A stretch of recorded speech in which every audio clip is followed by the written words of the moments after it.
some tutorial. In my last tutorial, I showed you how to create the Windows 7 recovery disk.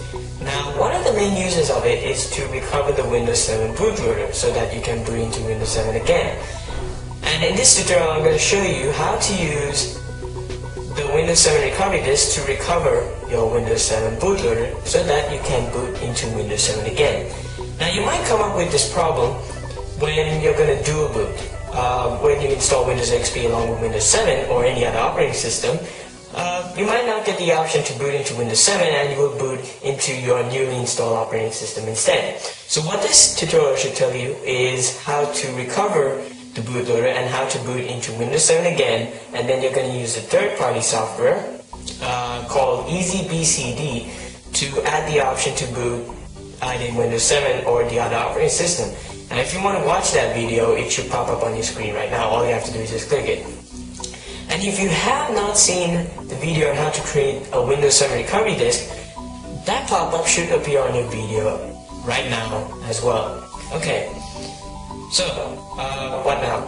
Well, I booted up from the Windows 7 recovery disk, and at first, if you're using it for the first time, you should get a list of partitions. Actually, at first it's going to scan your computer for any Windows 7 partitions. It's going to specifically search for any Windows 7 partitions. It won't scan for any others.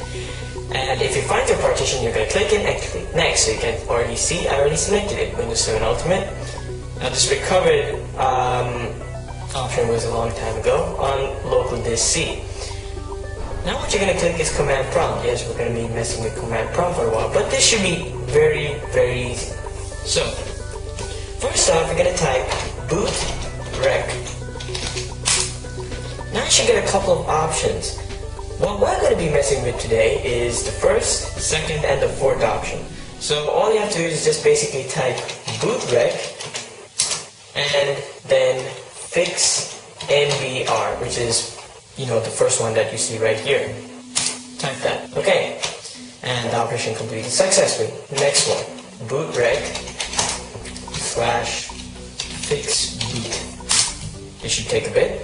The operation completed successfully. Now for the next option. Boot rec / rebuild BCD.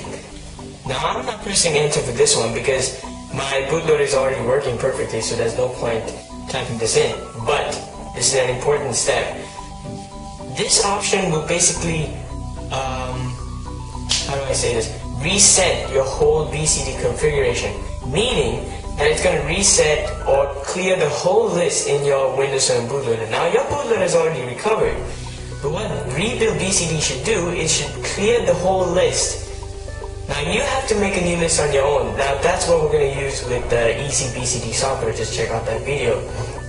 And well, this is if you're dual booting. Otherwise, fix NBR and fix boot should be fine. But if you have dual booted with Windows XP or any other operating system, then I suggest you type in this option as well. Otherwise, if you're just trying to recover the bootloader, or if you want to boot into Windows 7 again, then the first two options, which I just typed, is enough. Okay? So I'm not going to press enter for that. And now what we need to do now, if you have pressed enter on the rebuild BCD option, then you have one more step to do. So next up, we're going to type disk part. Now this is kind of like a software in MS-DOS, which is kind of like partitioning using MS-DOS itself. So once disk part starts, we're going to type list drives. And what this should, type the wrong, list drive disk. My bad, list disk, by the way. Now what you should do is you should list your total hard drives in your computer. So disk 0 is my computer's hard drive, 298 gigabytes. How much is free? This is wrong. This is really wrong right now. Disk 1 is my external hard drive, which is supposed to be 160 gigabytes, but it's 149. Okay, so what you're going to do is you're going to select on your hard drive which has Windows 7 in it. So that's obviously disk 0. So select this 0 and that should be selected. Now what you're going to do is list the partitions in that disk. So list partition. So of course there are two partitions. One is the recovery partition and the other is your Windows 7 partition, which is partition 2, which is 285 gigabytes. So, partition 2. So now select partition 2. So partition 2 is now the selected partition, and you're going to type in active, I believe. So once you type active, this part, mark the current partition as active. Now what did I just do? So what you just did, you selected your hard drive. Of course you know which hard drive it is. Then you selected your Windows 7 partition, which is partition 2 as it's listed over here. And then what did I do in the active part? Well, when you type active, when you reboot your computer, it should boot into partition 2, which is your Windows 7 partition. So it has marked it as active, which means the next time you reboot, it should boot into this partition itself. So now what you're going to do, well, you're done. So exit. We can just close from there. So now what you just did is you marked the Windows 7 partition to boot right now. So if I restart my computer and exit, let me just take the recovery disk out right now.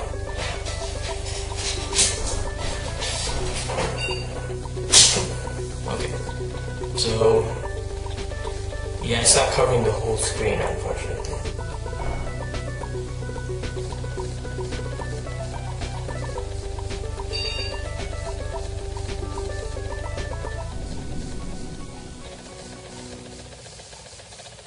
And then you finally should be able to boot into Windows again.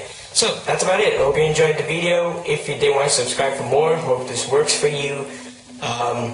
Again, after that, if you have typed that rebuild BCD option, it's going to clear your whole bootloader options, and you will have to manually do it in Windows itself.